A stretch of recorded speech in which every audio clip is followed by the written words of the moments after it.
دعوت اللہ اور سلطان العاشقین، یہ مضمون شائع ہوا ہے ماہنامہ سلطان الفقر اگست 2024 کے شمارہ میں۔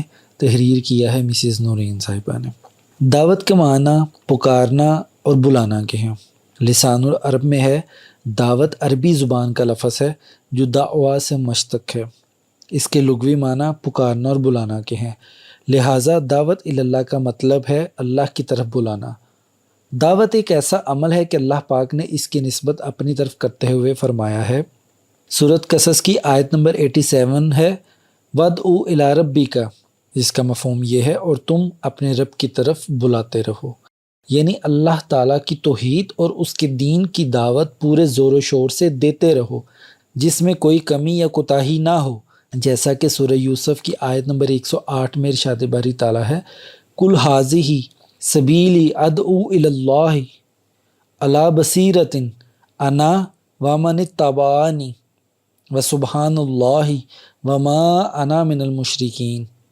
مفہوم، اے حبیب مکرم فرما دیجئے یہی میری راہ ہے، میں اللہ کی طرف بلاتا ہوں، پوری بصیرت پر قائم ہوں، میں بھی اور وہ بھی جس نے میری اتباع کی، اور اللہ پاک ہے اور میں مشرکوں میں سے نہیں ہوں۔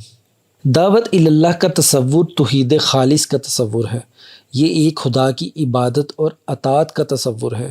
سورۃ الرعد کی آیت نمبر 36 میں ارشاد باری تعالیٰ ہے، قُلْ إِنَّمَا أُمِرْتُ أَنْ أَعْبُدَ اللَّهَ وَلَا أُشْرِكَ بِهِ إِلَيْهِ أَدْعُو وَإِلَيْهِ مَآبِ۔ مفہوم، کہہ دو کہ بس مجھے تو یہی حکم دیا گیا ہے کہ میں اللہ کی عبادت کروں اور اس کے ساتھ شریک نہ ٹھہراؤں، میں اسی کی طرف بلاتا ہوں اور اسی کی طرف مجھے لوٹ کر جانا ہے۔ اللہ پاک نے رسولوں کی بعثت جس مقصد کے لیے کی، اس کے لیے قرآن پاک میں دعوت اللہ کی اصطلاح استعمال ہوئی ہے۔ دعوت اللہ در حقیقت انسانوں کو خیر خواہی اور فلاح کی دعوت دینا ہے۔ یہ ذاتی یا خاندانی مفاد اور نام و نمود جیسے جذبات سے پاک ہوتی ہے۔ دعوت اللہ مخلوق و خالق کی عبادت اور اطاعت کی دعوت ہے۔ سورۃ حامیم السجدہ کی آیت نمبر 33 میں ارشاد باری تعالیٰ ہے، وَمَنْ أَحْسَنُ قَوْلًا مِّمَّنْ دَعَا إِلَى اللَّهِ وَعَمِلَ صَالِحًا وَقَالَ إِنَّنِی مِنَ الْمُسْلِمِینَ۔ مفہوم یہ ہے، اور اس شخص سے زیادہ خوش گفتار کون ہو سکتا ہے جو اللہ کی طرف بلائے اور نیک عمل کرے اور کہے کہ میں فرما برداروں میں سے ہوں۔ دعوت کی اقسام۔ دعوت کی دو اقسام ہیں، دعوت عامہ اور دعوت خاصہ۔ دعوت عامہ ایک ایسا عمل ہے جسے ہر مسلمان مرد اور عورت بطور داعی ہمہ وقت سر انجام دے سکتا ہے۔ دعوت خاصہ سے مراد یہ ہے کہ داعیان حق کی ایک ایسی جماعت تیار کی جائے جو دعوت دین اور معرفت الہی کا فریضہ سر انجام دے۔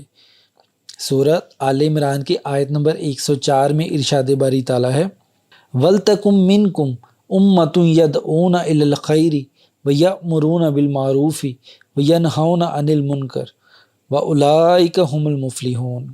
مفہوم یہ ہے، اور تم میں سے ایسے لوگوں کی ایک جماعت ضرور ہونی چاہیے جو لوگوں کو نیکی کی طرف بلائیں اور اللہ کی معرفت کی دعوت دیں اور اس معرفت الہی سے منع کرنے والوں کو روکیں، اور وہی لوگ بامراد ہیں۔ دعوت کے 4 ارکان ہیں۔ نمبر 1 موضوع دعوت، نمبر 2 داعی یا داعیہ، نمبر 3 مدعو، نمبر 4 وسائل دعوت۔ موضوع دعوت سے مراد وہ مقصد اور مدعا ہے جس کی طرف دعوت دی جا رہی ہو۔ جب تک موضوع دعوت کا علم نہ ہو، دعوت کا عمل شروع نہیں ہوتا۔ اس کے بعد داعی یا داعیہ، اس سے مراد وہ فرد ہے جو کسی بھی دوسرے فرد کو دین حق، عبادت اور اعمال صالحہ کی ادائیگی اور بھلائی کے امور کی دعوت دیتا ہے۔ مدعو سے مراد وہ شخص ہے جسے کسی کام کی طرف دعوت دی جائے۔ دعوت و تبلیغ مدعو کے بغیر ممکن نہیں۔ اس کے بعد بات کرتے ہیں وسائل دعوت کی۔ حالات و واقعات کے مطابق داعی ایسے تمام وسائل دعوت استعمال میں لا سکتا ہے جن کی مدد سے مدعو دعوت کو قبول کر لے۔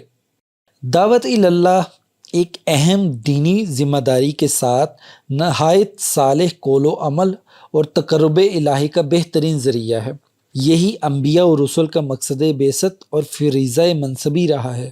اس مشن کی اہمیت اور تقدس کے لیے یہی کافی ہے کہ انبیاء و رسل اور ان کے وارثین و متبعین کو دعوت کا مشن دیا گیا ہے، انہیں اس کی ذمہ داری سونپی گئی ہے۔ اللہ پاک نے متعدد آیات میں دعوت کا لفظ خود اپنی ذات کے لیے استعمال فرمایا ہے، چنانچہ اللہ پاک سب سے پہلے خود ہی جنت اور مغفرت کا داعی ہے۔ سورۃ البقرہ کی آیت نمبر 221 میں ارشاد باری تعالیٰ ہے اولئک یدعون الی النار واللہ یدعو الی الجنات والمغفرہ، وہ کافر اور مشرک جہنم کی طرف بلاتے ہیں اور اللہ اپنے حکم سے جنت اور مغفرت کی طرف بلاتا ہے۔ سورۃ یونس کی آیت نمبر 25 میں ارشاد باری تعالیٰ ہے واللہ یدعو الی دار السلام، اس کا مفہوم یہ ہے اللہ تعالیٰ سلامتی والے گھر یعنی جنت کی طرف تم کو بلاتا ہے۔ جن و انس کی عقل کے لیے یہ ممکن نہ تھا کہ وہ بذات خود عبادات اور احکامات کی تفصیلات کو معلوم کر سکیں، لہٰذا اللہ پاک نے انبیاء و رسول کے سلسلہ کا آغاز فرمایا اور کتابیں نازل فرمائی تاکہ وہ لوگوں پر اس امر کو بیان کر سکیں اور اس کی توضیح و تفصیل سمجھائیں جو کائنات کی تخلیق کا باعث ہے، تاکہ وہ صاحب بصیرت ہو کر اللہ پاک کی عبادت کر سکیں اور ان تمام امور سے باز رہیں جن سے انہیں روکا گیا ہے۔ انبیاء اور رسل انسانی مخلوق کے ہادی، آئمہ ہدایت اور جن و انس کو اللہ کی اطاعت کی دعوت دینے والے ہیں، جنہوں نے صراط مستقیم کی وضاحت فرمائی تاکہ کل روز حساب کوئی شخص یہ نہ کہہ سکے کہ ہمیں کیا معلوم کہ اللہ نے ہم سے کیا مطالبہ کیا تھا، لہٰذا اللہ پاک نے انبیاء اور رسل بھیج کر ان کا عذر ختم کر دیا۔ نبی کریم صلی اللہ علیہ وآلہ وسلم کے بعد یہ بار امانت صحابہ کرام، تابعین اور تبع تابعین نے اٹھایا، جو حضور نبی کریم صلی اللہ علیہ وآلہ وسلم کی راہ پر چلے اور جو حق کے داعی اور اللہ کی راہ کے مجاہد تھے، جو غازی و مجاہدین، ہدایت یافتہ داعیان الی اللہ اور صالحین و مصلحین بن کر چار دانگ عالم منتشر ہو گئے، اللہ پاک کے دین کو پھیلاتے اور شریعت الہیہ کی تعلیم دیتے گئے۔ دین حق کو پھیلانے کا یہ سلسلہ مختلف ادوار سے گزرتے گزرتے سلسلہ سرور قادری تک پہنچا۔ سلسلہ سرور قادری حضور اکرم صلی اللہ علیہ وآلہ وسلم سے شروع ہو کر حضرت علی کرم اللہ وجہہ کے ذریعے امت محمدیہ کو منتقل ہوا اور ان سے خواجہ حسن بصری کے ذریعہ سلسلہ در سلسلہ سیدنا غوث الاعظم حضرت شیخ عبدالقادر جیلانی رضی اللہ تعالیٰ عنہ اور پھر سلطان العارفین حضرت سخی سلطان باہو رحمۃ اللہ علیہ سے ہوتا ہوا سلطان العاشقین حضرت سخی سلطان محمد نجیب الرحمن مدد اللہ الاقدس تک پہنچا ہے۔ آپ مدد اللہ الاقدس حضور علیہ الصلوۃ والسلام کے باطنی جانشین، نائب اور دعوت اللہ کے امانت دار ہیں، اور دور حاضر میں یہ فریضہ حق آپ مدد اللہ الاقدس بخوبی سر انجام دے رہے ہیں۔ آپ مدد اللہ الاقدس کی دعوت کا موضوع فقر محمدی ہے، وہ فقر جو حضور علیہ الصلوۃ والسلام کا حقیقی ورثہ ہے۔ فقر دین حق ہے، فقر حضور علیہ الصلوۃ والسلام کا فخر ہے اور مومنین کے لیے روحانی اور باطنی قوتوں کا منبع ہے۔ حضور علیہ الصلوۃ والسلام کی تعلیمات فقر کو ساری دنیا میں پھیلانے کے لیے سلطان العاشقین مدد اللہ الاقدس دن رات کوشاں ہے۔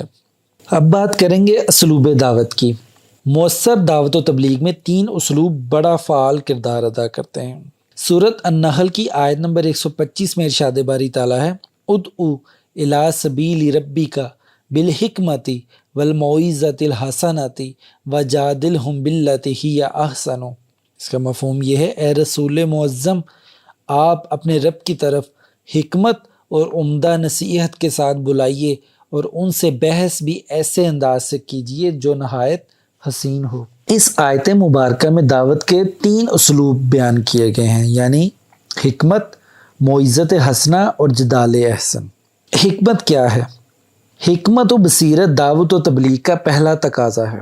سلطان العاشقین مدد اللہ الاقدس کا دامن حکمت و بصیرت کے موتیوں سے مالا مال ہے۔ آپ مدد اللہ الاقدس لوگوں کو دین حق کی طرف حکمت کے ساتھ دعوت دیتے ہیں۔ ہر مدعو کی اپنی اپنی طبیعت، ذہنی سطح، مزاج، ذوق، ظرف اور اپنا پس منظر ہوتا ہے، لہٰذا سلطان العاشقین مدظ اللہ الاقدس ہر شخص کی ضرورت، ذہنی سطح، ذوق اور ظرف کا انتہائی خیال رکھتے ہیں، جیسا کہ آقا پاک صلی اللہ علیہ وآلہ وسلم کے اسوہ حسنہ سے معلوم ہوتا ہے کہ آپ صلی اللہ علیہ وآلہ وسلم کی بارگاہ میں مختلف لوگوں نے مختلف مواقع پر ایک ہی سوال کیا، اور آپ صلی اللہ علیہ وآلہ وسلم نے ان سب کو حکمت کے تحت ایک ہی سوال کا جواب جدا جدا عنایت فرمایا۔ اسلوب دعوت کا دوسرا تقاضا معزت حسنہ یعنی اچھی نصیحت ہے۔ سلطان العاشقین مدظ اللہ الاقدس کا انداز تخاطب شیریں، انس اور ہمدردی سے لبریز ہے، بات مدعو کے دل میں اتر جاتی ہے، مدعو آپ مدظ اللہ الاقدس کو اپنا مونس و غمخوار ہمدرد مانتے ہوئے آپ مدظ اللہ الاقدس کی طرف متوجہ ہو جاتا ہے، اسی کا نام معزت حسنہ ہے، اور اس امر کا تعلق بھی حکمت سے ہے، یعنی مدعو کے مطابق کسی کو بطریق عقل اور کسی کو بطریق قلب بات سمجھانی پڑتی ہے۔ دعوت و تبلیغ کا تیسرا تقاضا جدال احسن ہے، جو در حقیقت حکمت کا ہی شاخسانہ ہے۔ سلطان العاشقین مدظ اللہ الاقدس کے ہر انداز سے حسن جھلکتا ہے۔ آپ مدظ اللہ الاقدس اپنی رفت ذہنی، کشادہ ظرفی اور بردباری کا اظہار فرماتے ہوئے مخالفین کی ذہنی سطح کے مطابق نہیں بلکہ اپنے اعلیٰ مقام اور منصب کے لحاظ سے ذہنی اور فکری سطح پر قائم رہتے ہوئے ان سے معاملہ فرماتے ہیں۔ آپ مدظ اللہ الاقدس اخلاق حسنہ کا پیکر ہیں، آپ عبادات، معاملات اور اخلاقیات میں دائی اور سراپا صالحیت ہیں۔ اب بات کریں گے سلطان العاشقین مدظ اللہ الاقدس کے اوصاف حمیدہ کی۔ میرے مرشد کریم سلطان العاشقین مدظ اللہ الاقدس سراپا تقویٰ ہیں، آپ مدظ اللہ الاقدس کی زندگی کا ہر لمحہ احکام الہیہ کی بجا آوری اور قولن و فعلن حضور نبی اکرم صلی اللہ علیہ وآلہ وسلم کی اقتداء میں بسر ہوتا ہے۔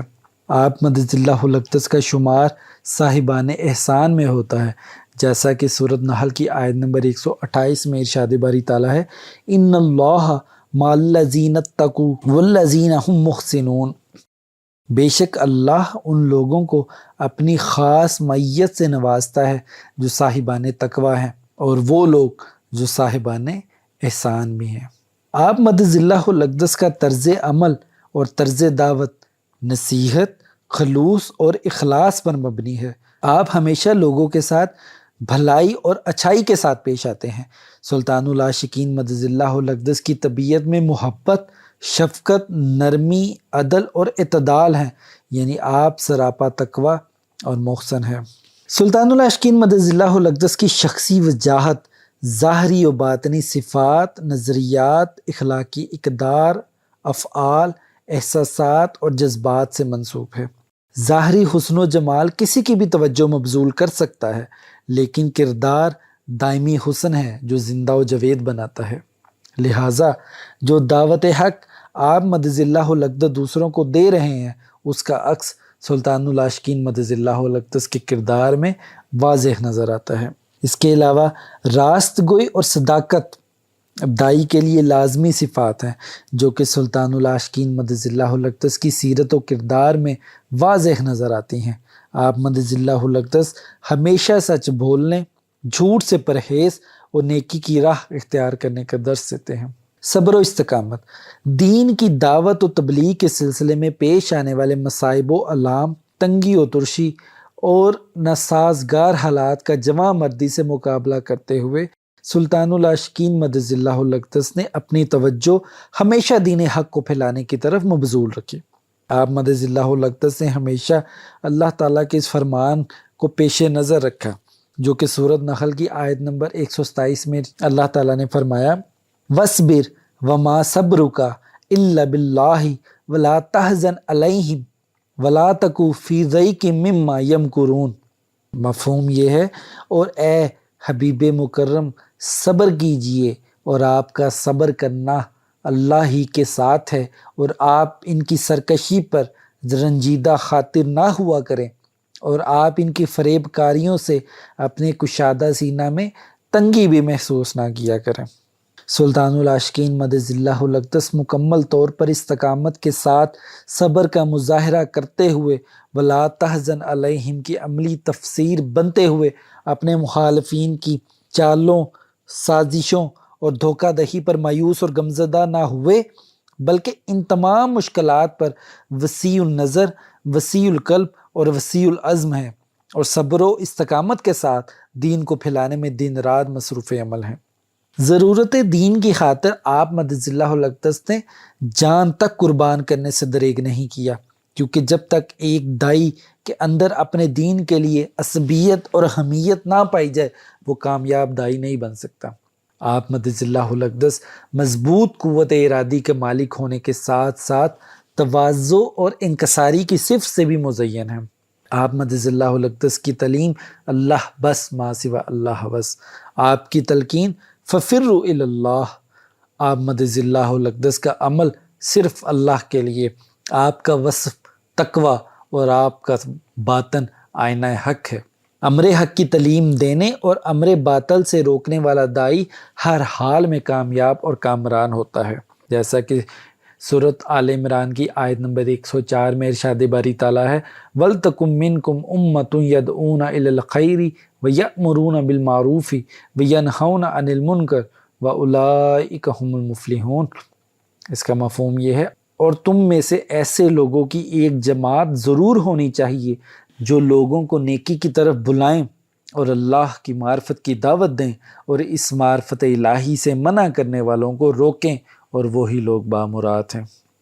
اس آیت مبارکہ کو مد نظر رکھتے ہوئے سلطان العاشقین مدظ اللہ الاقدس نے تحریک دعوت فقر کے نام سے ایک دینی جماعت تیار کی، جس کا مقصد لوگوں کو دین حق کی دعوت دینا اور برائی سے بچاتے ہوئے صراط مستقیم پر چلانا ہے۔ اس پرفتن دور میں تحریک دعوت فقر ہی ہدایت کی راہ پر رہنمائی کرنے والی واحد کرن ہے۔ اس جماعت کا مقصد معرفت الہی کے فریضہ کی ادائیگی ہے۔